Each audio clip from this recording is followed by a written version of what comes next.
Hey, welcome everybody. Delighted to see so many people here, and I'm delighted to be speaking to you from Grow HQ in a very, very sunny Waterford. Nice to see a few familiar faces as well on the call this morning, and I'm sure people will continue to log in and arrive as we go through the next couple of minutes. So I'm just going to do a very brief intro before handing over to the man in the hat, who's about 30 yards away from me up there in the glass house. And he's very clever, of course, wearing a hat, and I did not think of doing that or bringing sun cream. So, I'm going to get absolutely toasted here, which is possibly a good metaphor for our planet, of course, at the moment. So my name is Michael Kelly. I'm the founder of GIY. And I am delighted to be partnering with Fergal and with ATPO to host this event here in Grow HQ today. And our theme, of course, is Resurgence 25X for the planet. I just want to briefly mention a little bit about GIY. We myself and Fergal go back a long way to the very first meeting of GIY back in 2008. But of course, what we try and do as an organization is inspire people to and support them and enable them to grow some of their own food. And the reason we do that is to try and get people to, to think differently and reconnect with food. And one of the really interesting things for us over the last number of years has been to realize that when people grow some of their own food, even if it's a very small amount, it leads to all of these other pro-environmental behaviors, eating more plants and wasting less food, and reducing your food pollution and your overall sort of carbon footprint when it comes to food. So this topic today is a topic that's very, very close to our hearts. And of course, when we look around at the horrendous news day in, day out from different parts of the world, the climate emergency writ large, I think, on all of our consciousness at the moment. And there's never been a more urgent need for new ideas around how the planet can resurge in the years ahead, and never more urgency for action. So the thing that we love about this idea, I was fortunate to take part in the first Resurgence event that Fergal hosted just in the new year. And the idea, of course, is to bring speakers to the table who have fantastic ideas and fantastic projects, but then through the workshops that we'll be looking for everyone to participate in throughout the morning to really build momentum around those ideas. And that's the beauty of this format, I think. So we're really proud to play our small part as kind of host venue. And I'll be introducing a few of the speakers later on this morning, but I'll hand over to Fergal for now. Hope you all enjoy your morning, and thanks very much for now. Thank you, May, and the GIY team for making it possible. And thanks to everybody for coming on board. There will be more people coming as we go through the first few minutes. I hope you all be inspired by the session today and take full part in the idea workshops that Mick mentioned there, which will be set off by, we have a fabulous range of contributors. Just going to look a little bit at mindset and momentum shift as I do at each of these sessions. The Resurgence 25X idea, it's born from a conviction that once we can move from our mindsets to the positive opportunities, new ways of living and working that have arisen during these COVID times, they can be embraced, and the resultant momentum can be built upon and give us all a better future over the coming years. And this is really true for the sustainability green sector that has been so challenged and almost forgotten about during COVID. But as you'll see from our contributors, there's an opportunity now to hugely improve that green future for people globally. Now, at each event, I've spoken about mindset and momentum, momentum in order to shift out of the current situation we find ourselves in. As regards mindset, I've looked at things like focusing on long-term vision, having a social detox, listening to perspectives from others with experience, knowledge, and what we might call oomph. Mick Kelly would be a person with what you might call oomph, and there's lots of them around but you need to find them. So today I'll mention just one more positive mindset area, and that's really being open to changing a little, making direction pivots to achieve a goal. Even though you put a lot of work or a lot of money into one thing in particular direction, there might be a time that you need to change it a bit and kind of drop what you were doing and go for something else. There's loads of examples of that in business that have thrived in the COVID and who've gone to a pivot and move on. GOI are a perfect example of that. So it's that open and being able to kind of move away from an obvious direction that you were doing into another one, but you still achieve your goal. As regards momentum, I've looked at things like going from small steps to massive leaps rather than trying for your massive leap to start, giving your project time rather than kind of giving up too early. But one really big one is building on key events, and there's so many key events that are happening now. And of course, the whole idea of having big, hairy, audacious goals, as they call them. And that's the idea, really. If the bigger they are, the bigger your chance that you're going to get to them. So just want to mention one more, and it's the idea of when you're in that momentum space is to let things evolve a bit. It's almost when you see the kind of top sports people are, people really at the top of their game in any kind of an area, they look as if they're actually going slower than everybody else, whereas in fact, they're going at the same speed, but they're doing a lot of really looking around and taking opportunities because they're letting things evolve rather than thinking it has to be a particular way. So you've got to be open to kind of pay attention to clues, connections, opportunities, because you never know when opportunities arise, and you've got to know when you want to take them. And it kind of allows you to kind of unfold in changes in ways you mightn't have imagined, but that you'll still get to that goal. So that's kind of an important one of momentum, that you're able to do that and see that there are opportunities there. I think that when we come out of COVID, and we're not that far away from it here, hopefully, and we get those positive mindsets going, and we use that inevitable, there will be a momentum shift. People will want to make change and keep change. That now is a really great time for that green sustainability sector for us to get back into it, and lots of people who've kind of sort of half forgotten about it to get back into it and to move it on. So we're going to move over to our first speaker in a moment, but Mick is just going to, he's going to talk you through a little bit around the challenge of 5 for 25x. So thanks, Mick. Thanks, Fergal. Yeah, I think that sense of momentum is actually really important to call out, and we kind of feel as an organization we've been pushing a very closed door for a very long time, and it feels like it's opened in the last year or so. So while there's lots of negativity around the climate emergency, I think there's also a sense of a shift, which is really important. So we're going to hear from our guest speakers. And I just want to give a bit of context to what we've asked them to do. So we gave each speaker what Fergal calls the 5 for 25x challenge. So we have asked them to speak about their perspectives on planetary resurgence based on their knowledge and experience.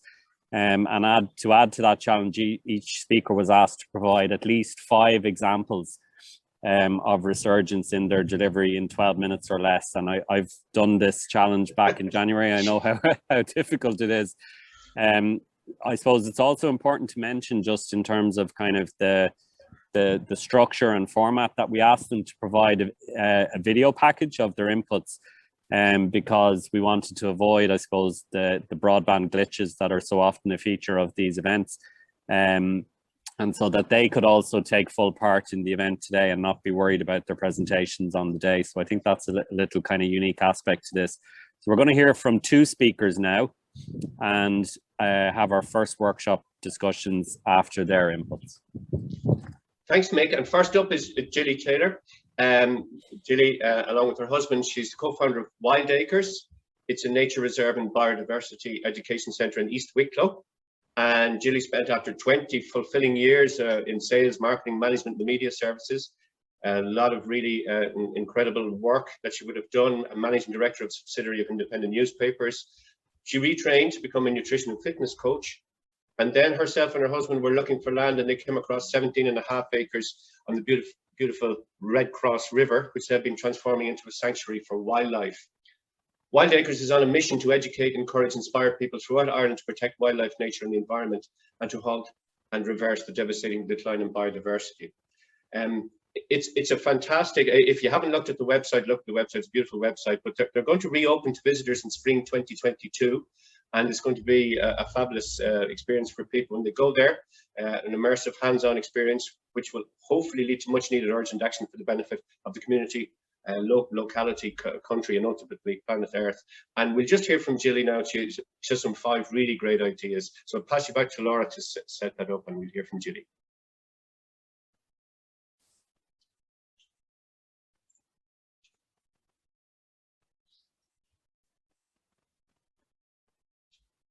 We might, is there sound there, Laura?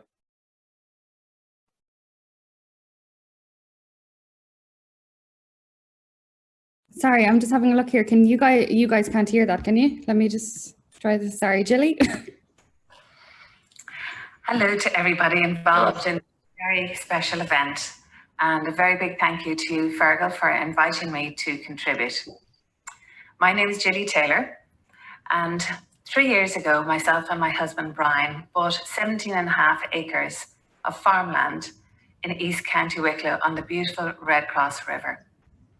We gave up the day jobs and we started transforming what was intensive agricultural land into a nature reserve and education centre called Wild Acres. We've decided we want to dedicate the second half of our lives trying to help solve the biodiversity crisis in Ireland.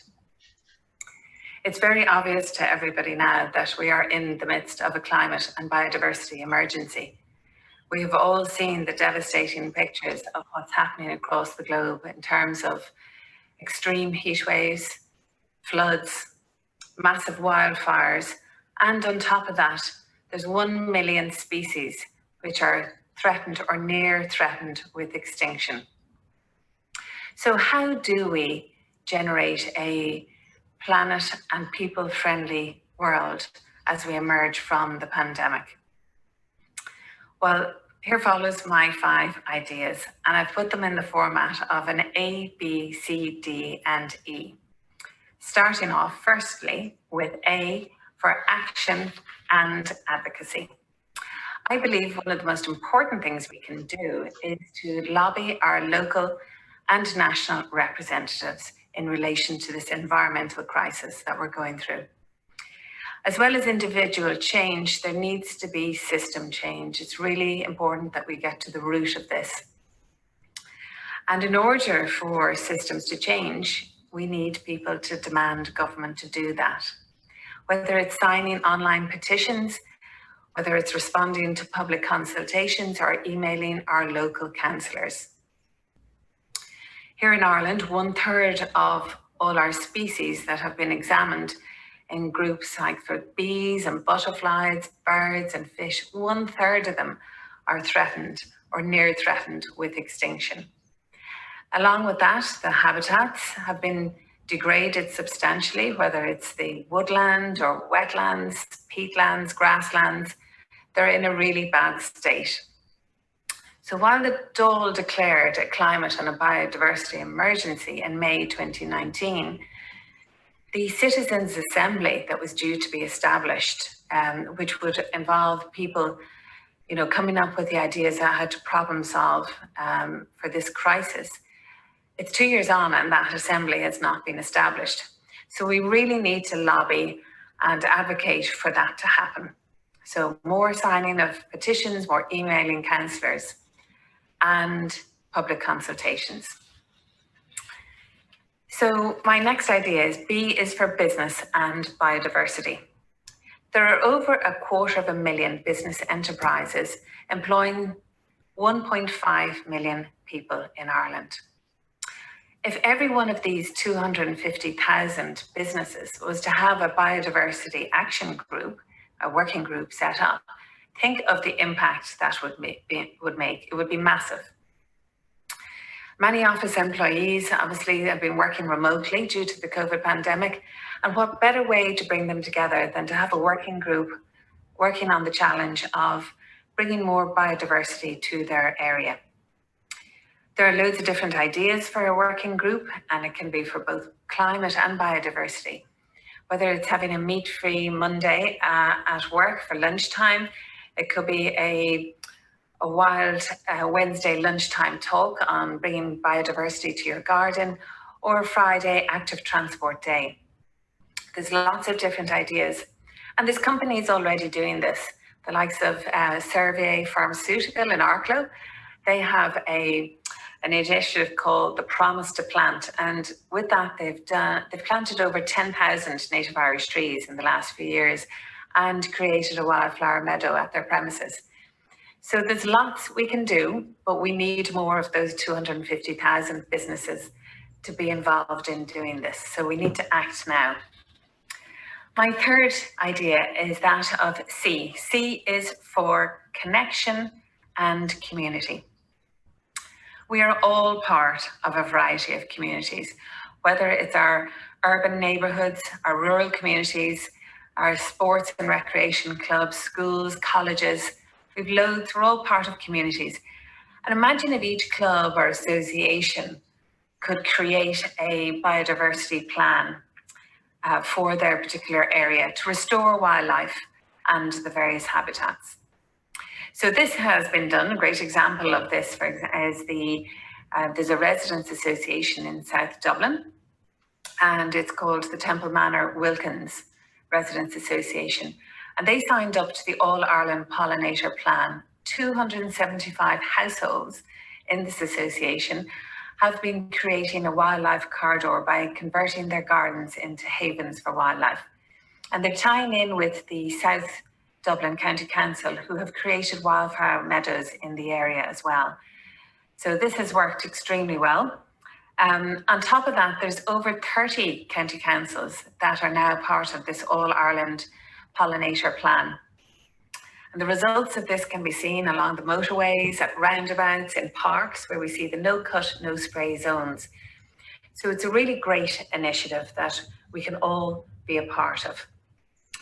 At Trinity College, then, they've also, most recently, they've converted their front College Green area into a wild meadow, and it was previously a lawn. They decided in 2020 to reach out to the public and ask them for their opinion, and of the 14,000 respondents, 90% voted in favour of the conversion to a wild meadow, and this has worked really well. There are over 2 million gardens in Ireland. What an opportunity. So we are all part of a community, and those 2 million people that have a garden can help to pledge their garden on pollinators.ie. My fourth idea is that of D for donate and dedicate. Dedicating time or donating money is a very powerful thing to do. There are a variety of environmental NGOs in Ireland who have for decades been doing sterling work in relation to protecting and trying to restore biodiversity and their habitats. I suppose they've been very much involved in action, advocacy, education. Well-established organisations like the Irish Wildlife Trust, we've got Birdwatch Ireland, Friends of the Earth, we've got Antashka, the list goes on. And actually there's 34 of them that are part of a network called the Irish Environmental Network. And this particular network has over 35,000 volunteers, and annually they contribute to the tune of 6 million volunteer hours. So this is something that we could all be a part of, whether it is a charity beach cleanup as part of a climate charity, or there's other events that you can get involved in. Citizen scientists can actually try and take some of the data from their garden and send it through to the biodiversity centre. So loads of different ideas. But if we don't have time to spare, we can donate money to help these organisations, to support them to do their work. So donation and dedication. And finally, my fifth idea, E is for education and emergency. I believe that education is at the heart of our environmental crisis solution. It really is a really important part of it. We all need to understand the problem that we are dealing with, what is causing it, and how we can be a part of the solution. With the COVID emergency, we learned a lot, obviously, through the various government media campaigns and the media in general about what was involved with COVID, how it was happening, how we could prevent the spread of COVID. And we're very familiar with that mantra in relation to sanitizing, face masks, keeping our distance. We need the same thing to happen in relation to the environmental crisis. A crisis needs to be treated like a crisis. So that education program needs to start, and we need to be constantly reminding the public, ourselves, what it is we need to do to solve this problem. We also need to educate the public that this environmental issue is also a public health issue. We need clean air, clean water, and chemical-free food. But we urgently also need to reconnect with nature in terms of nature knowledge, to know the names of the birds, the names of the trees, the names of our native wildflowers, the ecosystems, and the impact that humans can have on those. So we've all become experts in immunology. We now need to become experts in ecology. I believe that ecology is a subject should be taught at school from primary level all the way through. If we can't name it, how can we protect it? And finally, in conclusion, scientists say that it's highly likely that the COVID virus came from bats, but first passed through an intermediary animal, the pangolin. Pangolins are the most illegally traded mammal in the world. While we in Ireland cannot control the pangolin trade globally, we can look at how we are treating our own native animals in this country. For example, the Irish hare, the basking shark, the freshwater pearl mussel, and the habitats that they live in. We can address the fact that only 2% of our marine environment surrounding this island is protected. We can address the fact that there is only 1% of native woodland left in Ireland. Can we save the curlew, the cuckoo, and the corncrake, which are now, they were once common, and they are now very close to extinction? Can Ireland be a shining example? Restoring our natural world is essential for a sustainable future. We need to land running and emerge from COVID, resurging with energy and determination for a better future for people and planet. Thank you, Gilly.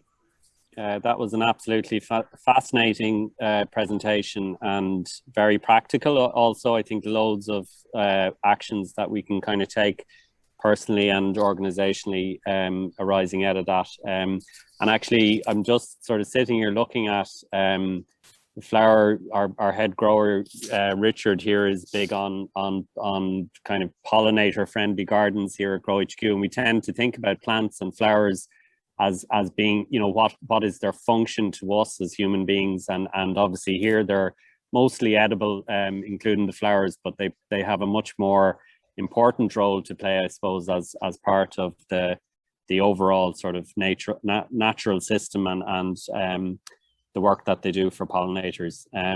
So next up, we're going to be listening to Dr. Kieran Fallon, and I think this is an absolutely fascinating presentation. Kieran is director of Cuilche Nature, which is the not-for-profit branch of obviously our state-owned forestry company, Cuilche. And Kieran leads a program of large-scale land conversion projects, which include makeovers in the Dublin Mountains and the Midlands and the Wild Western peatlands. And he believes, as I'm sure most of us would, the potential for forestry to deliver sustainability solutions in Ireland is enormous, and now is the time for some real vision and ambition. And I think any of us that have used the beauty of our forests would certainly agree with that. Kieran believes that forests can deliver a wide range of ecosystem services to the environment and society, and we are only now truly beginning to appreciate their value. And I think many people who've been critical of Cuilche in the past have been incredibly heartened to see Cuilche Nature emerge, and I think we are really looking forward to Dr. Kieran Fallon's presentation. So Laura, over to you, please.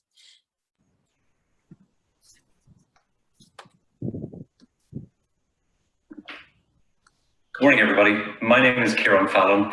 I'm the director of Cuilche Nature, which is a new division of Cuilche, the state forestry company. Cuilche was formed in 1989, and Cuilche Nature was formed 2 years ago in the summer of June 2020. I have 5 ideas I'd like to share with you today. They are planning forests for the future, creating a network of new local woodlands, creating a new National Forest Trust for Ireland, paying for ecosystem services, and locking in carbon in the long term. But before I do that, I'd like to take 1 minute just to give a little bit of context about forestry in Ireland, which might explain where we are today and where we can go. Ireland has exceptional conditions for growing trees. Our mild, wet climate, our soils, and our abundance of fresh water means trees grow here very, very well. Our growth rates in Ireland are 3 to 4 times faster than those in Sweden, a country that for many people is synonymous with forestry. Yet we have one of the lowest levels of forest cover in Europe at 12%. The European average is close to 40%. So why is that so? Well, we don't have the time to get into all the detail today, but suffice to say it's the result of successive waves of deforestation for the creation of agricultural land and the use of wood as a fuel and also a source of timber. So it's a story of clearance and over-exploitation. But I suppose the takeaway point is we have excellent conditions for growing trees, and we have a lot of headroom, a lot of room to grow our forests, and that would help us with many things, including the biodiversity crisis and the climate change crisis. So my first idea today is creating a future plan for our Irish forests. I mean, a vision, a long-term vision of where we want to go. Because it might surprise you, but while there are shelves in libraries bending under the weight of reports, technical reports and guidance around forestry, we don't really have an agreed vision as to where we want to go with this. And I think this is really necessary, and it's missing because forests are a really long-term undertaking. The decisions you take today endure well into the second half of the century and into the century that follows. So you need to have that long-term horizon when you're thinking about forestry. And also forestry today is very much caught up in immediate term thinking about land use. And I think we need to step a little bit further back from that and say, where do we want to take this? Where do we want it to go in the future? So it might surprise you today, we're speaking about immediate things we can do to research, and a plan mightn't seem immediate, but I think the actual process of creating that plan, the dialogue, the conversation necessary to do that could be potentially transformative, because it makes us think about what do we want to do more of and what do we need to do less of to achieve that. The plan shouldn't be done alone in a room by experts. I think it's going to affect our whole landscape. So it's something that everybody should be involved in. And it shouldn't be an isolated plan. It should speak to other layers of planning. We're doing a lot of work around regional planning, where we're going to build our built environment, planning for water resources and flood risk management, looking at the carbon emissions associated with agriculture and peatlands. So it should be a layer within that and integrated within that. So that's my first one, a new forest vision, a new plan, a new long-term horizon of where we're going. And I think there's actually potentially the opportunity to create great consensus around that, because I think in the long term, most people will agree what causes conflict is the very short and immediate term, which is not immediately important for forestry. You have to think further into the future. My second idea is creating a network of local woodlands. Now, in Quilcha, in some of our more popular forests, we have counters which tell us how many people have entered the forest. And during COVID, those numbers skyrocketed. People were using our forests as a place to recreate and rejuvenate, both physically and spiritually. Get out there, spend some time in nature. And forests are wonderful for that, because they can actually absorb relatively large numbers of people without feeling oppressive or crowded. In the Dublin Mountains, near to where I live, we are converting at the moment 900 hectares of land from commercial production forests into nature and recreation forests in what we call the Dublin Mountains makeover. And I'd like to see that writ large across the country. I think we could do that near to a lot of our local towns and villages, and create local forests where people can actually get out and experience nature and enjoy woodlands. Because I think very much in Ireland and probably in Britain too, we have become slightly focused from nature. We seem to think it's something that you need a PhD really to engage with, and of course that's not true. Anybody who's in forests and opening themselves to the experience can really generate an appreciation of nature. And I think that's something that's done very well in other European countries, but maybe we haven't been so good at doing that. So I think there's a great opportunity to create new local woodlands, new community woodlands, where we can have forest schools, walks, foraging for mushrooms, etc., and get people out into forests and really get that feeling for forests inside and grow that forest culture, which is actually missing in Ireland because of our experience and because of our low forest cover. My third idea is creating a new National Forest Trust. In the 2 years since Quilcha Nature has been set up, I've been approached many times by individuals and organizations who are interested in being associated with the creation of new forests, in funding the creation of new forests, but not necessarily in owning them. So I think there is an opportunity for a credible, independent organization that can hold forest assets in trust in perpetuity. And this would probably be a company limited by guarantee with charitable status that would have a strong board and a good scientific committee to advise that board.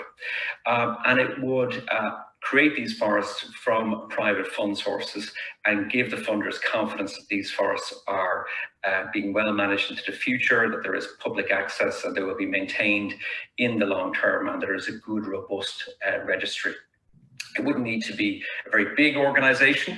It could be quite lean and use outside companies, private forestry companies, Quilcha perhaps, to actually provide the forest services. But it's a separate holding unit that people can invest in confidence and know they're creating something for the future. With COVID, our public finances are very stretched. I think it's unrealistic to think that we can grow new native woodlands purely from public finances. But it does seem to me there are a lot of organizations in the world that are looking in their transition to net zero to green investments. And where better to do that than in Ireland with our low level of forest cover. My fourth idea is payments for ecosystem services. And this is looking at the idea of the external things that forests create that are really important to the general public. So forests sequester and store carbon. They can clean water. They can help with flood risk. They can be a habitat for wildlife. But the only thing that we really value at the moment is the timber that they create. And that leads forest owners to maximize the timber value and optimize that. And in the process of that, they can be sub-optimizing these other ecosystem services. So what we need to do, I think, is let's be fair to forest owners. If these things are important to society, we should pay for these other ecosystem services and create an opportunity for forest owners actually to create benefits for the public, to make it economically rational for them to do that. The principle of aligning flows of finance with environmental outcomes is enshrined in the Paris Climate Agreement. And we're already beginning to see in the last year or so, particularly, these ideas coming out where finance is actually looking for opportunities to invest in green infrastructure. And I see, more recently, the EU Green Taxonomy, which has recently been finished, it includes opportunities for investment in forest. And I think we just got to, if we want those outcomes, we have to find a way of transferring that to farmers and forest owners and encouraging them to create those beneficial public outcomes. My final idea is about locking in carbon in the long term. Now, as we all know, trees grow by taking carbon from the atmosphere, photosynthesizing it, and storing that carbon in long molecules within the biomass of trees, both above and below ground. And the rate at which that occurs, it depends upon the species of the tree, it depends on your soil type, your drainage, and so on. But the pattern that follows is that it starts off quite slow, then it gradually increases, and as trees mature, it plateaus and stabilizes. And then trees, like all living things, die. And the biomass in the decomposing tree releases that carbon back into the atmosphere again. So we need to find great ways of storing that carbon. Now, in the house I'm living in now, the roof truss was built in 1880. So the wood in that roof is storing carbon from the atmosphere from the 19th century. So we need to find ways of using wood we take from our forests, and holding it in the long term. Now, because of the great conditions we have for growing trees, they grow quickly here, but they tend to grow timber, which is of low density and can be very useful for certain applications like roof trusses, but has limited structural application.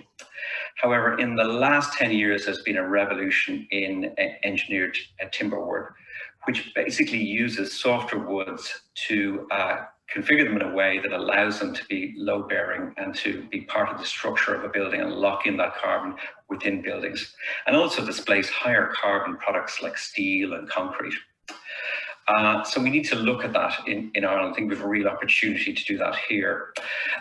In Norway, the largest timber building in the world is an 18-story building, which combines a hotel, restaurant, offices, and apartments, is built entirely of locally harvested pine timber. It's all harvested within 50 kilometers of the building. And that's a carbon negative building. Architects call them ply scrapers. So there's a real opportunity to do that. I think we have to build to those extremes in Ireland, but certainly the 3, 4, 5, 6-story buildings we're going to have to create in the years ahead could be built with Irish material. And the two things we need to do there is obviously, one, the hardware, a plan to build this. But secondly, I think the culture, the changing building culture, so we engage with our young architects and engineers and get them used and accustomed to building with timber and seeing the benefits of building with timber. So there are my 5 ideas. I'd like to thank Fergal for the opportunity for sharing those today. I really look forward to hearing other people's ideas and really look forward to the morning ahead. Thank you. Between Gilly and yourself, you've given us 10 super ideas to think about and to kind of there's 2 ideas. Anyway, we might start with those. Can we harness millionaires like Anders Poulsen to invest in rewilding, but allow Scotland still to be owned by the people? That's very okay. We go with the millionaires bit. So Karen, what were you thinking there? To be honest, I stole that idea from Mike, who says it again underneath. Oh. Okay, so it's our group. We had great discussions about the need for a vision in Ireland, and we totally agreed with Kieran, and the need for citizens' assemblies, and Gilly's point. We really believe in all of this. But the interesting point was Mike's about the fact that in Scotland they've had the good fortune to get a millionaire to invest in rewilding, but without wanting to own the Scotland long term. So we're wondering whether we can get some of our Irish millionaires onto it. To do similar. And Kieran, if you're there, do you know the idea, one of your ideas, it sort of connects a little bit to that, is getting the likes of millionaires to invest, but still give it to people. Yeah, I think that you could link the two there, because like a lot of these millionaires, they want to do good, but they don't necessarily want to own forests, because these are intergenerational things. They want the confidence that they'll be there and looked after. So maybe you could marry those 2 ideas up. Yeah, it's a really good link. Yeah. Okay, very good. Okay, just from Kieran here to everyone, payments for ecosystem services are just at the beginning, and you're going to talk a little bit about that later, and a new obligation from government and large enterprises. Do you want to just express that a little bit, Kieran? That was Kieran Ella, I think. Oh, Kieran Keegan, yeah. Hey, Fergal. Yeah, just in our breakout room, we were just saying that this sort of thing, as you'll know, we'll talk a little bit more about it later. But we just thought that both in the public and the private sector, they just both have so much to answer for now, and looking through these new things coming along, that when having a bit of a land that's these investments that are nearly generational, more so than just as they are over a season, or looking at the bottom line, okay. So that was kind of where our breakout room went to. Okay, doke. And just we'll just go with Gilly's one. We need a land use policy urgently. And Gilly, is there anything in particular that needs to be in that land use policy urgently? Well, I suppose we need to look across all sectors, but whether it's the agriculture sector, that's huge, obviously, in terms of land ownership in Ireland. And to date, with the Common Agricultural Policy, it was very much incentivising yield, which meant the intensification, which meant the loss of the biodiversity. So it's about changing that whole mindset, and that comes into paying farmers for ecosystem services and biodiversity. But I think land use right across the board, so that sometimes there's a bit of a joke goes on when an item like, say, the freshwater pearl mussel comes into discussion, and then there's certain mindsets that poo-poo that and say that the land in that area, it's so there's such an economic opportunity that what's the point in just a little mussel there, or a snail, or they talk about little pieces of biodiversity and say that's irrelevant. So we've got to sort of think of biodiversity as being the most relevant thing in relation to the potential, the economic potential of our land, and that when we're devising the land use policy, whether it's to do with building industrial sites or housing or agricultural land, whatever that, its top priority is actually how do we protect and future-proof that land and the biodiversity within it. And everything else will come from that. The economics will stem from that. So it's a really, really broad discussion. But without that policy, then what happens is ultimately decisions are made by developers without they're able to get away with putting things in the wrong place. Yeah, totally. Yeah. Okay. Thanks, Gilly. Okay, what we're going to do now is we're going to move on to our next guest. I'll leave you over to Mick to introduce him. Thanks, Fergal. Yeah, so that was a fascinating discussion, and I think our next speaker is equally fascinating. I think for any of us who kind of think about renewable energy, and obviously the sort of the major sort of downside to it, I suppose, is that the wind blows or the sun shines at times when maybe that power is not necessarily needed. So the big question arises of how do you store those renewables? And our next contributor is a man called Brian Davies. So Brian is CEO of a company called Ahane, which is a technology and engineering firm that works with utility companies to achieve their sustainability goals. His background is in engineering and project management. He worked with some of the biggest engineering firms globally and construction firms around the world. And with that experience, he set up a company that developed a cutting-edge cryo-energy storage solution to assist in the transition away from fossil fuels to renewable energy. And I think we're proud of the fact that Ahane is actually working on a pilot project on this groundbreaking methodology right here in the southeast of Ireland. So very pleased to introduce Brian Davies' contribution. So Laura, if you could run that video, please.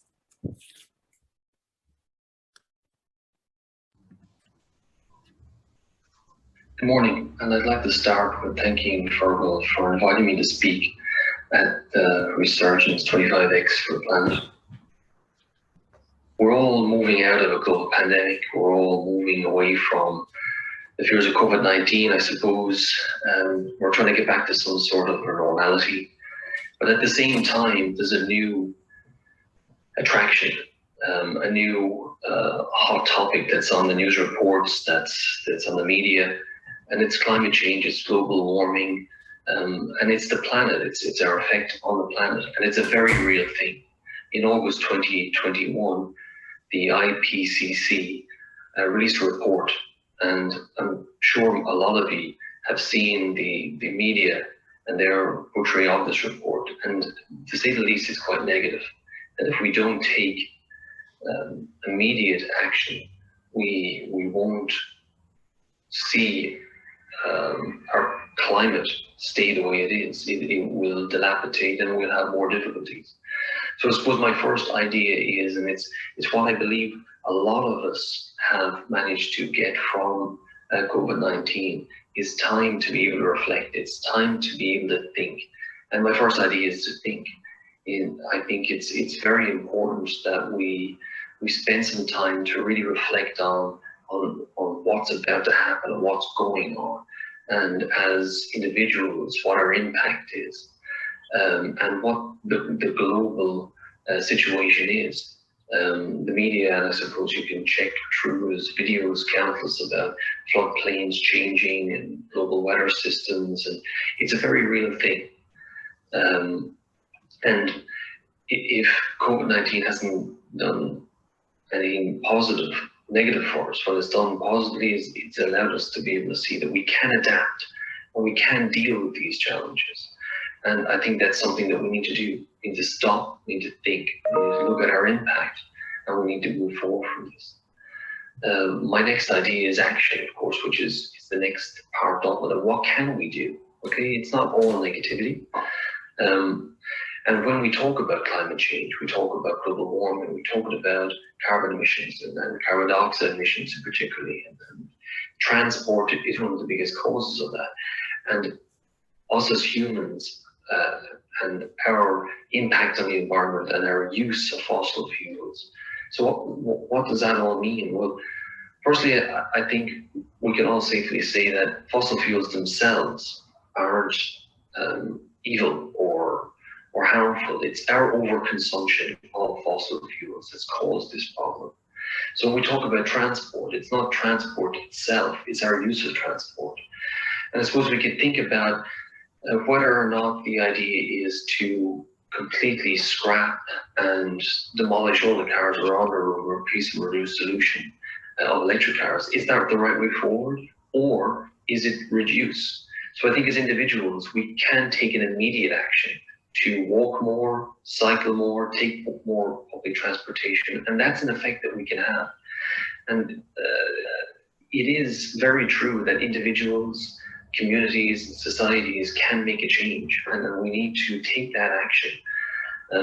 Another big thing is decarbonization, which is taking the carbon that's now got into the atmosphere, out of the atmosphere.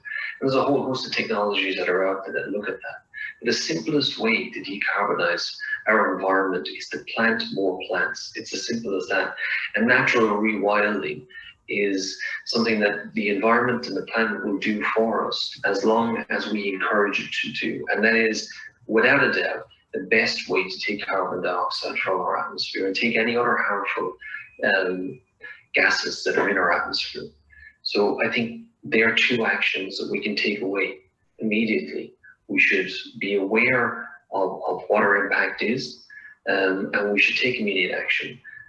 Transport and rewilding, and also I suppose there is a change for us to be able to buy online, and there's positives and negatives behind that. But what we buy online, what's needed? Do we need that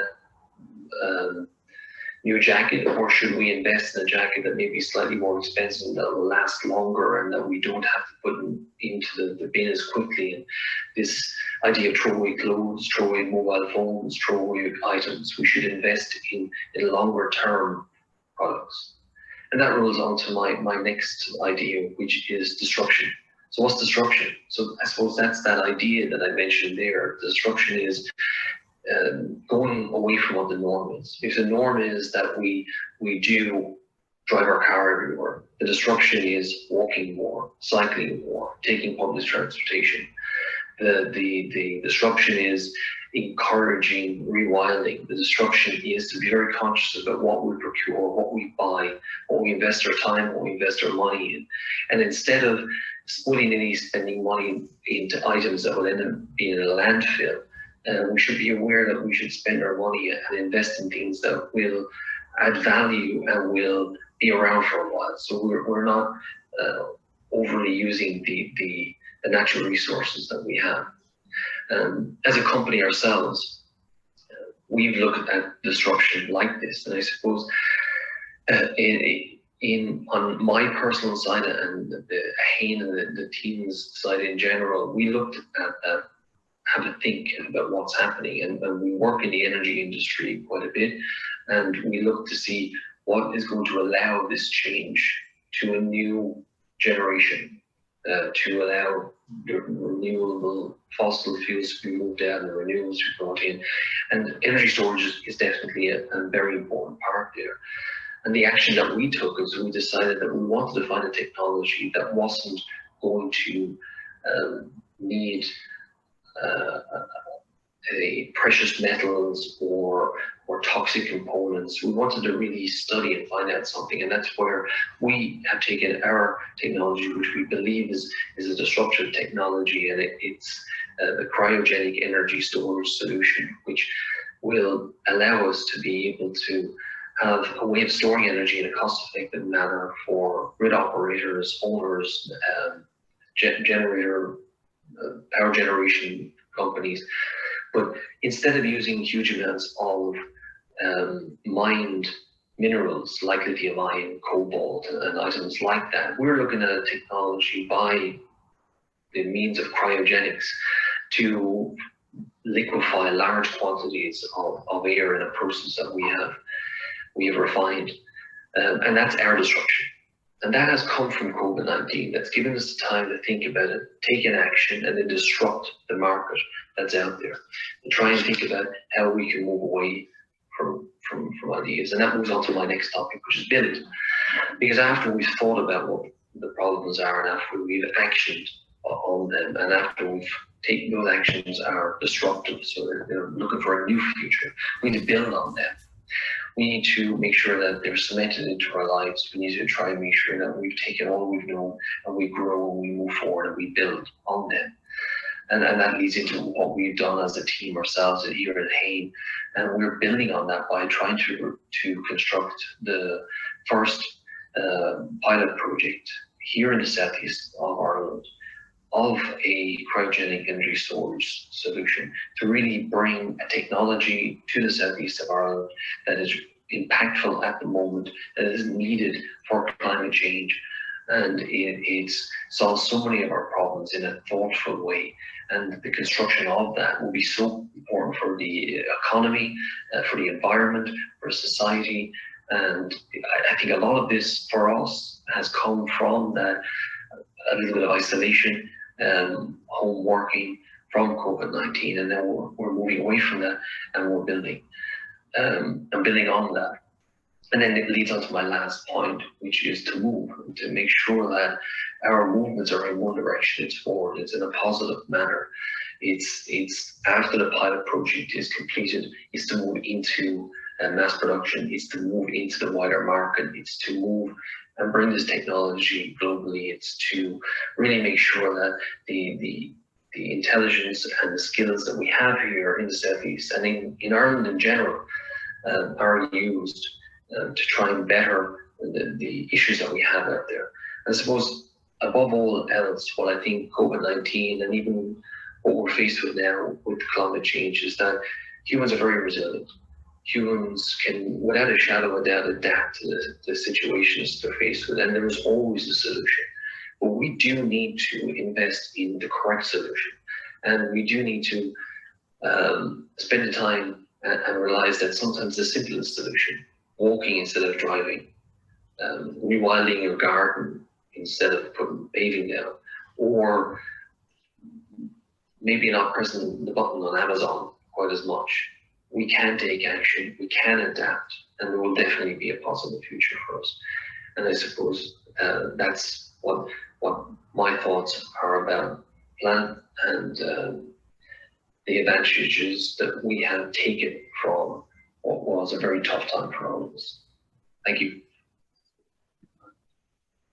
And thanks, Brian, for that fabulous input. I was very impressed with Mick that he was able to say cryo energy storage solution so quickly. It just came off his tongue so easily, because when I was speaking to Brian for a number of times, I kept calling it hydrogen storage, and he kept telling me it's cryo energy storage solution. So it's like all new things. It's just new words, but it's a fantastic idea that Brian has going there, along with his 5 ideas there today. And it's from right here in Waterford as well, so that's wonderful. So we're just going to move over now to Jason Curry, Kieran Keegan. They're co-founders of Tokenomics, There's a few words in here that I found difficult to say as well, because it's really lots of very interesting areas that I know not that much about, but you'll hear lots about it here. Both Kieran and Jason have wide experience in the food and hospitality industry.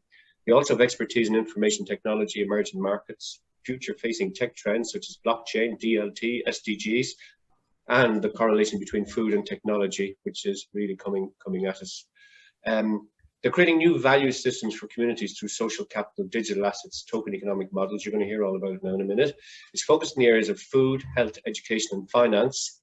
And the core project is the ecosystem, which is a community of organic and pre-organic farmers. This place here we're in is a totally organic setup as well, so they're very interested in hearing about this. It's basically, the idea is to connect, collaborate, evolve our food system and the environment through organic and regenerative farming practices. So over to Jason, who's going to give us his ideas now. Thanks, Laura.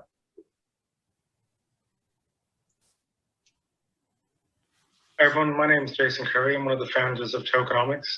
I'd like to thank Fergal for today. The following are ideas for Resurgence.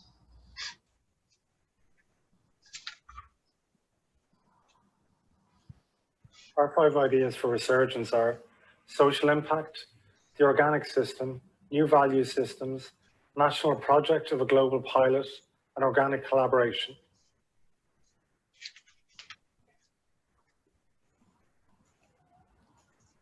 Tokenomics, creating new value systems.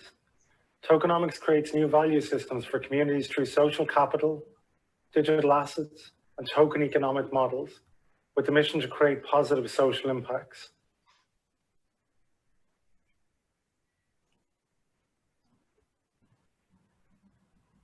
Ecosystem, the organic system. The ecosystem has a holistic infrastructure and community of farmers, chefs, individuals, government, businesses, and schools that connect, collaborate, and develop an organic food and environmental protection system.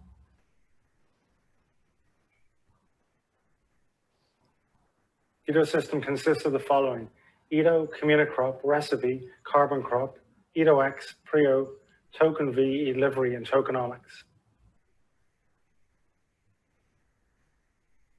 EdoX, experiments and experiences. EdoX is the experimental kitchen, studio, and lab that creates daily recipes, content, workshops, and pop-up events with leading producers, chefs, and innovators. Prio, pre-organic. Prio is the pre-organic brand that empowers producers to market and create added value to their produce and products through the transitional phase from conventional to organic. Edo, Eat Organic.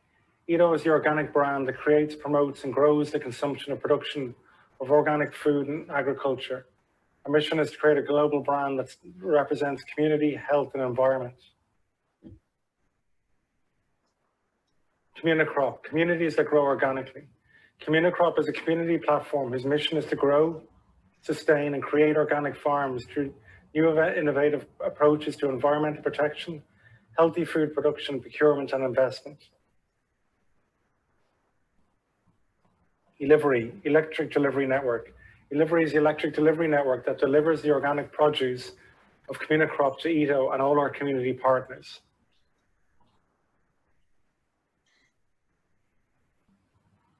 Recipe, a recipe with you at its center. Recipe is the platform for EdoX's recipes with the mission to get more people cooking healthy, nutritious meals, powered by COI, conversational user interfaces, recipes that mimic a conversation with a chef. Carbon Crop, carbon removed organically. Carbon Crop improves the environment through the removal of CO2 from the atmosphere by converting it into plant material or soil matter through organic farming, creating new revenue models for farming communities. Token V, intrinsic values, extrinsic ventures. Token V is a tokenized fund that provides capital to innovative and sustainable projects that support the growth and sustainability of organic communities and marketplaces. Tokenomics, creating new value systems. The following value systems are the incentive and reward mechanisms that we plan to develop to grow the market and systems.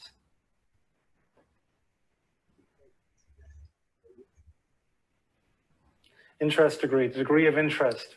Interest degree is the degree of interest by individuals, parents, businesses, students, farms, institutions, local government, investors, consumers, volunteers, and potential employees to develop ETO in their county or region. Token degree, degree of impact. Token degree are the impact assets that empower and enables the participation in the development and evolution of tokenomics through social capital, digital assets, and token economic models, igniting degrees of impact. ETO degree, degree of organic growth. ETO degree are the organic assets that empowers and enables participation in the growth and evolution of the ecosystem through social capital, digital assets, and token economic models, igniting degrees of growth. Green degree, degree of environmental protection. Green degree are the green bonds that support the financing of our climate-friendly projects at ecosystem to develop organic farms, markets, and infrastructures globally.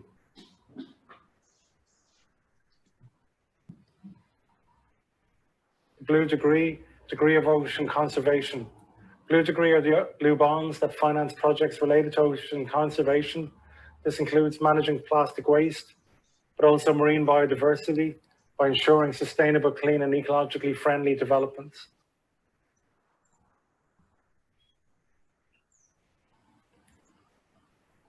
ETO Ireland and Organic Ireland. ETO Ireland is a national project of a global pilot. ETO Ireland's mission is to evolve the Irish food system and protect the environment by supporting the development and growth of the organic marketplace in Ireland, which is currently at 2% farmed land, with the EU targets at by 2030 at 25%.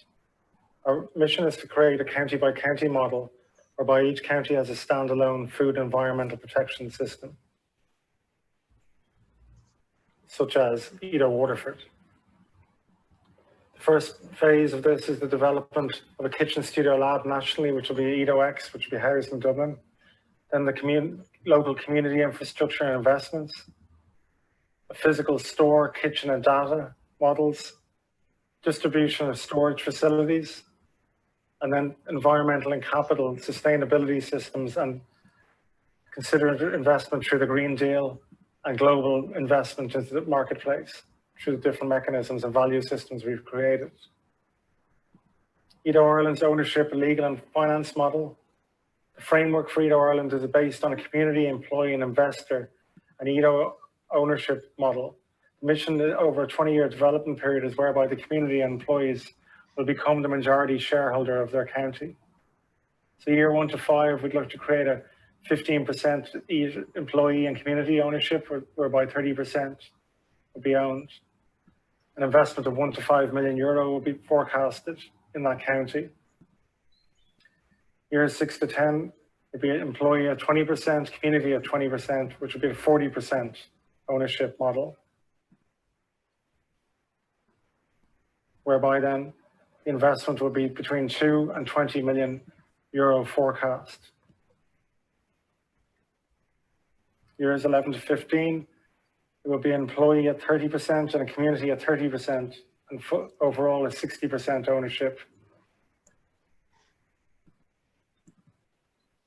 The investment then would be between €3 and €40 million forecast in that time period.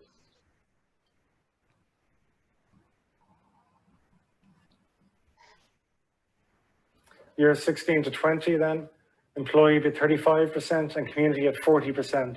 So an overall 75% ownership, with an investment of between €4 and €50 million in that county that we are forecasting.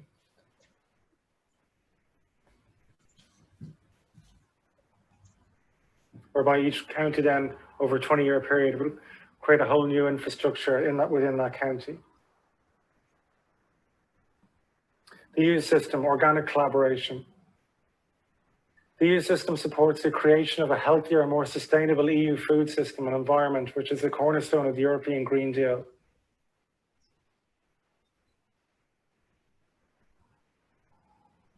Our aim is to create the same model within Ireland throughout Europe, whereby each country has its own model. Within the EU system, we have 26 counties in Ireland and 26 countries within the EU when you exclude Ireland and the UK. The model is to create a collaborative partnership between the one Irish county, and one EU country. This will create new revenue streams for that county by way of digital assets, licensing of the projects, environment, SDGs, data and biodiversity, intellectual property, IP and knowledge sharing, events, showcasing experiences, locations and new supply chains of organic produce, and then market development of the organic marketplace. The roadmap is a weekly framework where each week we'll in EDOX have an EDO Ireland and Irish County Week, an EU system whereby we meet with EU representatives, ambassadors within Ireland. We'll invite guests locally and internationally. We'll have SDG Week, which we supported with our partners Deadline. And then tokenomics, where we showcase fintech, digital assets and investments throughout the project, and becomes this knowledge center. Some partners within the project, our home is going to be an airfield estate. And then we have key global partners with a sustainability group, Drop Studio, which is media and investments, and then a global fintech media company, Deadline, which is our SDG business day partner. EDO Ireland, the call to action then. So Waterford, edo.ie/Waterford is the page where you can visit and access then the Waterford interest degree. So whereby we start collecting data on the community, who wants to be involved from the off and what role they would like to participate in.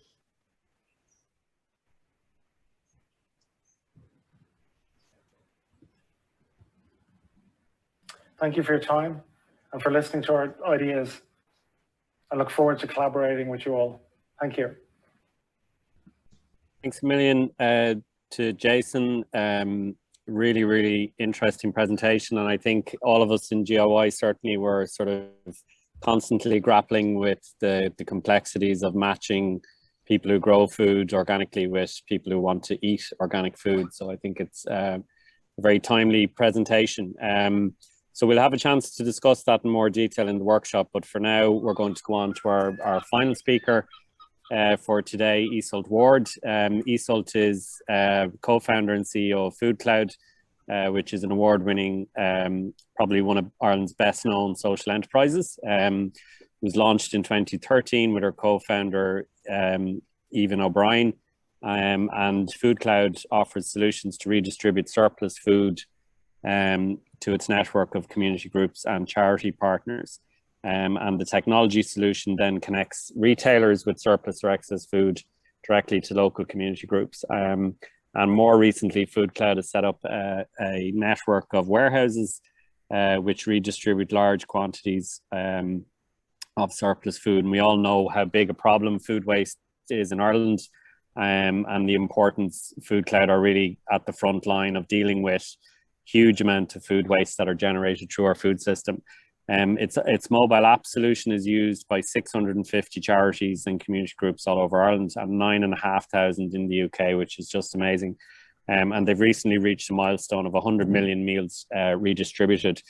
An average of 2,200 tons of food is rescued annually, with an estimated value of 6.7 million euros and the avoidance of 7 million tons of CO2 emissions. Iseult is one of Time Magazine's next generation leaders, and herself and Evan received a humanitarian award from the Irish Red Cross in 2018. And in 2020, Iseult was awarded the Social Responsibility Award at the first ever European Tech Women Awards. So we're delighted to welcome Iseult Ward from Food Cloud as our next speaker. So.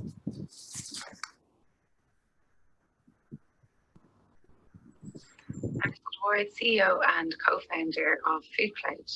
Food Cloud is a social enterprise that was set up to reduce the problems of food waste and food insecurity. And we do this through two solutions.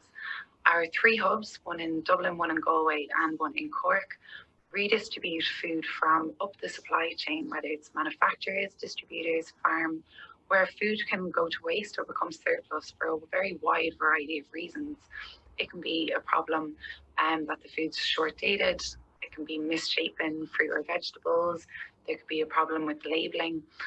For a wide variety of reasons, we see perfectly edible food that is no longer saleable, becoming surplus in our supply chain. And we work to rescue that food, bring it into our hubs, and then redistribute it out to charities.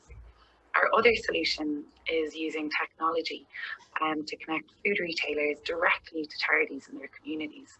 This means that when food becomes available at short notice, a charity that is literally a few minutes away from the store can go that evening. They're notified via text message or through our app, and they can then collect the food from their local store and use this as part of their services. We started Food Cloud because we became aware of the scale of the problem of food waste. Over 8% of greenhouse gas emissions are as a result of food that is lost or wasted across the global food supply chain. And at the same time, there are people in our communities that don't have enough food to eat and struggle to provide one decent meal for themselves and their families on a daily basis. This raises serious moral questions when you consider that in Ireland, 1 million tonnes are going to waste every year, and globally, over 30% of food is lost or wasted across the supply chain. And all of this food takes a lot of resources, whether it's water, energy, land. We need to do whatever we can to tackle this problem. Our food system has to become part of our discussions and our focus as we try and move towards a more sustainable planet. Our food system is responsible for 25 to 30% of greenhouse gas emissions. And it's something that every single one of us interact with. And that means everybody can do something in their day-to-day lives to reduce the impact that their food has on our planet. So for me, when I look at the resurgence of ideas that are going to help us achieve a planet-friendly world, food is a big focus. And my first resurgence idea is on reducing food waste. When I was growing up, eating leftovers, combining the different meals that you may have had in the few days previously was always something really exciting and something that was celebrated. We have the ideas of doggy bags that people would bring food home after they had a meal out. And also, there are a lot of things that we can do in our day-to-day lives, like preparing lists before we go shopping so we don't buy too much food. And also trusting our senses. There's use by dates, best before dates, display until dates, and this can become confusing for a lot of people. But actually, food generally tells you it through smell, touch, sight, that it is no longer edible. And there is an opportunity for everyone to learn a bit more about the food that we're eating and how to really tell when food is actually no longer edible. There are also exciting things that we can do and get creative with, like using the leaves of cauliflower or using the tops of carrots, the green parts of the top of the carrot to make pesto with. So from opportunities around saving money, the average Irish household spends €700 on food waste every year, to also getting creative in the kitchen. There's a lot of exciting things that we can do whilst also reducing food waste and working towards a healthier planet. The second idea is around reducing our food miles. And this starts from growing your own food to looking at what you're buying in your supermarket or your local shop and where that food has come from. This has the benefit of actually bringing us closer to the food that we are growing, buying, eating, by understanding the seasonality of food. Food isn't like strawberries, aren't available all year round. And when you decide that you'll just have Irish strawberries when they're in season, it actually increases your value for strawberries. They're a lot more delicious, and it really reconnects us with where our food is coming from. This is also hugely helped when you grow your own food, because you get to actually experience how sometimes challenging it can be to grow food, but also how rewarding it is to see your own food and the food that you've put the time and energy into growing, turning into food that you would have otherwise bought in the supermarket. I know I've heard Mick Kelly give the example of how hard it is to grow carrots, and last year I tried growing carrots for the first time and they only grew to about an inch or two each. This has definitely grown my appreciation for whenever I buy a carrot in the supermarket. I'll never look at them the same way again. And I'm amazed now at how we managed to reduce so many long, straight and very good looking carrots in comparison to the little ones that I grew last year. In addition, we do also have an opportunity to think about, think in a more circular economy type of way. So we hear a lot about the need to reduce single-use plastic, and this is something that you become very aware of as well when you're buying food that has an excess packaging. But also in terms of the different aspects of your day-to-day life. And, you know, there's a brilliant book by Dr. Tara Shine, an Irish climate scientist and social entrepreneur, called One Object at a Time. And I've personally found it very useful, and it can become a bit overwhelming when you think of all of the changes that you need to make in your life. But I think approaching it practically and looking at one object at a time within your life, whether it's your shampoo, or soaps and dishwashing materials that you use at home. If we change one product out at a time, then over time we'll build up these habits, and we'll see a dramatic reduction in the amount of waste that we're creating in our own homes. As well, it's good to send to signal this to our food producers, to our supermarkets, that actually people are willing to move from single-use plastic, single-use products, and actually move towards bringing their own bags. Already you see most supermarkets are trying to sell reusable bags for fruit and vegetables. This wouldn't have happened if they didn't see the fact that this is what their customers really wanted, and now that's widely available in most supermarkets. So by changing our own habits and becoming more aware of what we can do in terms of the things that we buy, it does then create a bigger opportunity across how we shop and what's available in the supermarkets and in the shops that we're in, to help all of us really try our best to become more circular in how we think about the objects that we buy. Another area is transport. And we've seen this as well as a result of COVID, a lot more people using bikes and getting out and cycling and walking. This started because maybe we didn't have to travel so far with the initial lockdowns, but I think there's been a huge increase in interest and understanding of the actual benefits of how we travel, and people really choosing to walk where they can or cycle when they can. And all of these changes really, for me, and through my experience of Food Cloud, highlight the benefit of local community. And I think this is something that we really saw during COVID, but a resurgence in our community resilience, in the community solidarity, and how we support each other and work together. And if you think about reducing food waste, buying local, growing your own food, cycling, walking, these are all things that are made a lot easier and a lot more accessible when they're done at a community level. And it's something that through Food Cloud we saw a huge amount of community responses last year when people really needed the support as a result of the lockdowns and the impact of COVID.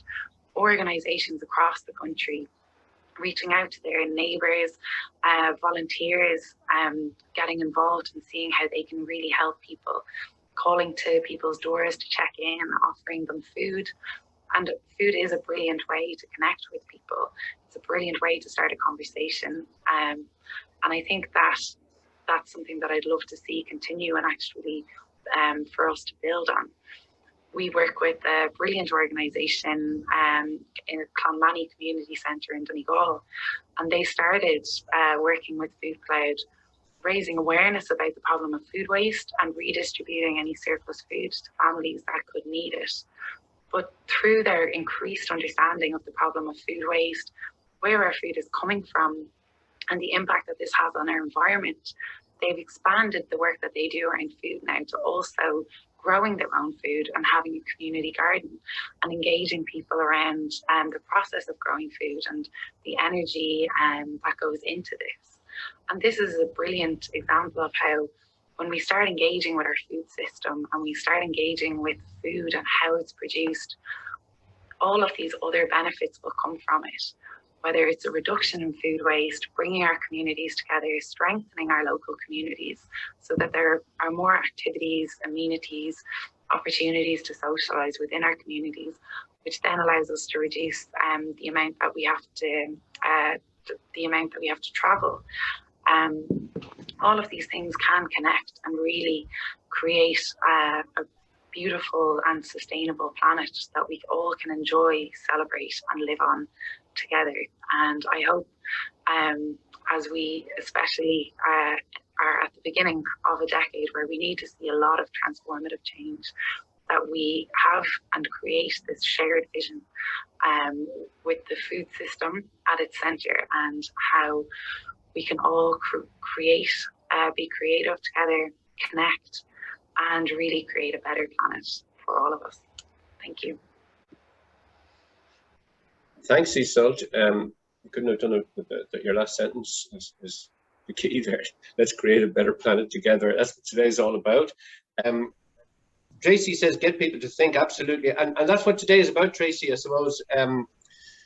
You know, there's action, but there's thought. You have to do some thought before you can do some action, rather than just acting and thinking that'll do it. And that's what today is about, and lots of things around Resurgence as well. So from my care, food waste is a massive issue. Need to make children understand, be more creative in leftovers recipes. The simple message around think and act resonated strongly. Right, Mike, do you want to talk to that a little bit? And demute. Committed the offence. We talked about, you know, how we need to spread this, and when we've got positions of influence, we need to kind of cascade this like a positive virus. And Tracy talks about what she's doing in Chicago. The food waste thing, everyone agreed, was a massive issue, and it's a kind of combination of greed and the lack of choices that people have in purchasing. But we need, you know, we need to start looking at, you know, creative ways to use food as well, because, you know, I was brought up in an area where there weren't many cars and no one wasted any food. And you bought it in paper bags. In the sense, as a back to the future, we need to look at revolutionizing our approach to food. And I think if we start with think as a real kind of call to action, thanks for that, Brian, we can really begin to change attitudes. And if it starts with children, children are incredibly responsive to their responsibility, but their parents don't often follow through. So, you know, I always say, make children influencers in the home, because they are very powerful. They helped us stop smoking, for goodness sake. And I think the other thing that came across was the cryogenic thing and the massive amount of work that's been done on that. You know, transportation.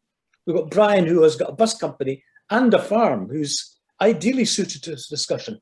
So transportation, another massive issue, and alternative you know, sources of food.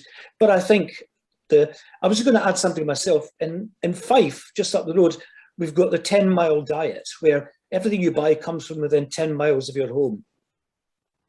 That's a good starting point, isn't it? If you live in a rural setting, if you live in the middle of a city, it's not much use. But actually, it could be. It could be. Totally, Mike. Yeah. Thanks, Mike.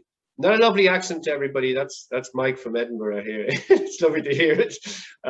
Super to see you.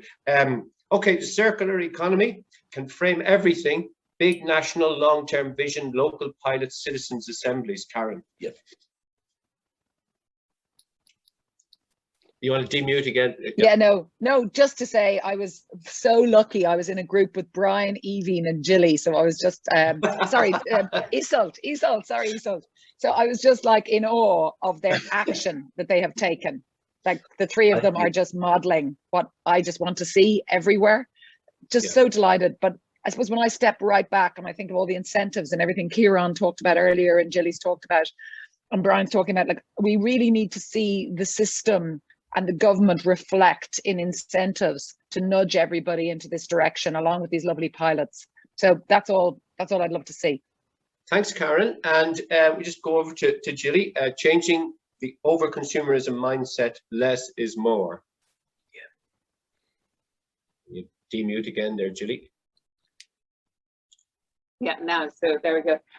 Yeah, I suppose we sort of expanded, you know, we were talking about food waste, and we expanded the discussion talking about over consumerism. So it's that model that we've got into that habit of, you know, having more, too much of everything and buying, whether it's brands and, you know, I suppose it's about changing that mindset and about how success is measured, like at the moment in our GDP, you know, everything is about the economics, and it's changing that and talking about measuring happiness, which obviously Karen has done a lot of work in that regard. And so, yeah, we just said there's a lot of work to be done to change that, and it really has to be down to education, but also governments, obviously, if they're constantly pushing to buy because they want to boost the bottom line. So, yeah, it's a big body of work to do on that one. Totally. Thanks, Julie. And just Kieran and Jason, do you want to just add anything? We're going to wrap up now in a minute. Just to Jason, you might need to demute there. Or... Yeah.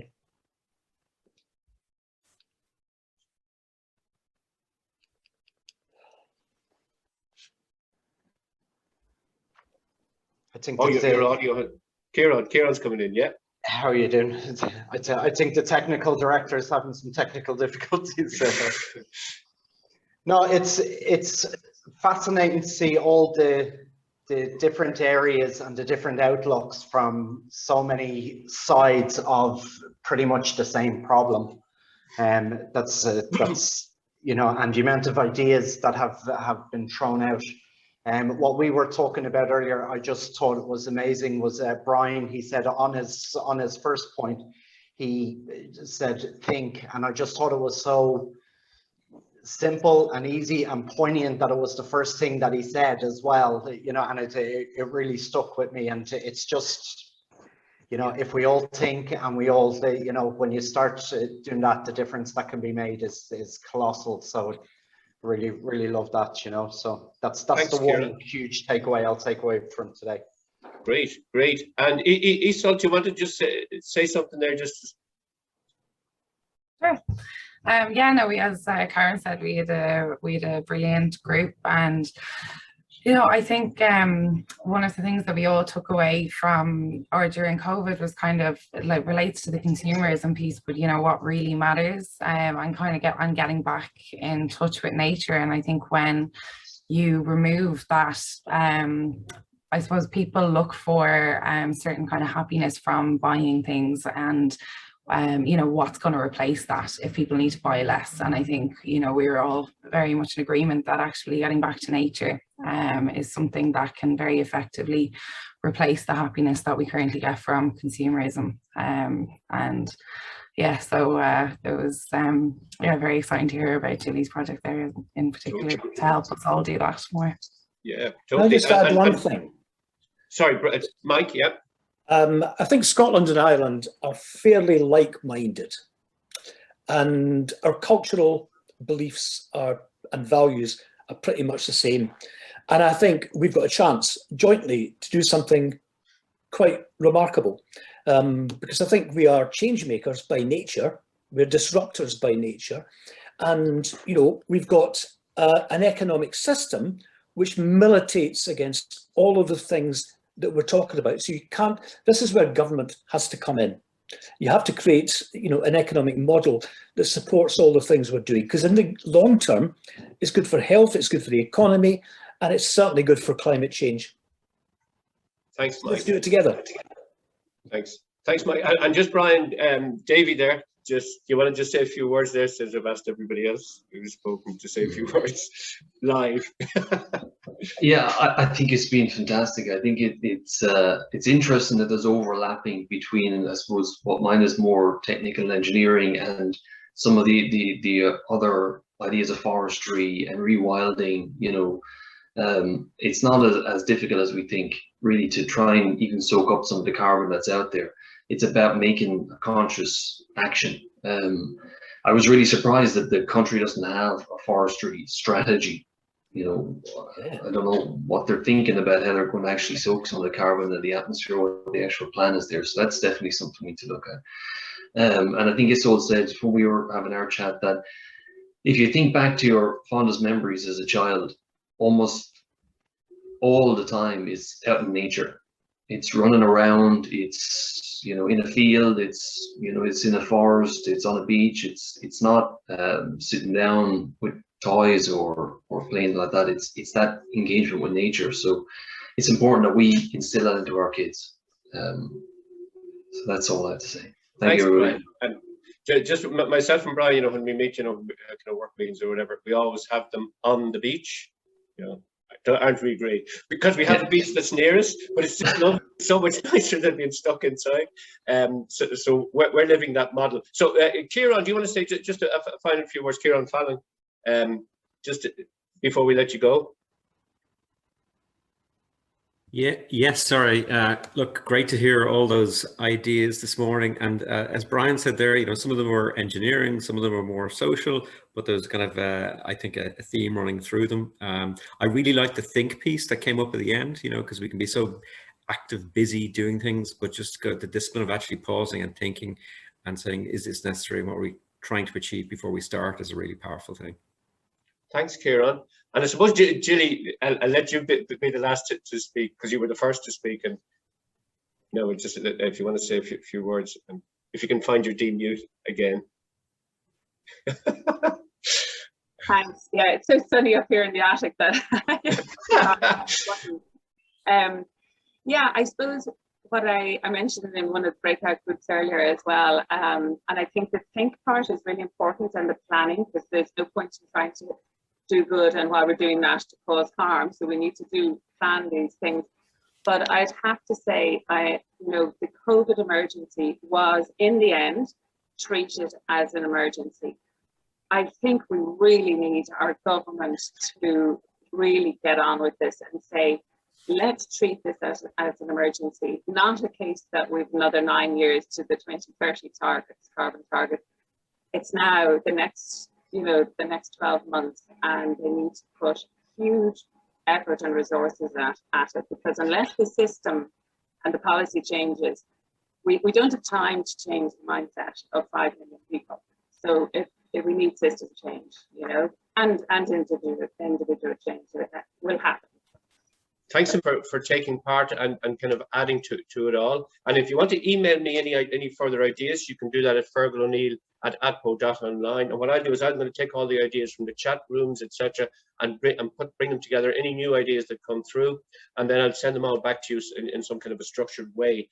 Now we're really out of time, so we normally would have a kind of a hand high post. So instead of that, what I'm just going to do is say, I've really enjoyed today, and I hope you have too. I'm going to actually take off my hat now in anticipation of getting a break. But it's been lovely to work outdoors, indoors, and with such wonderful people. And thanks a million. Stay safe, and goodbye for now, and take care.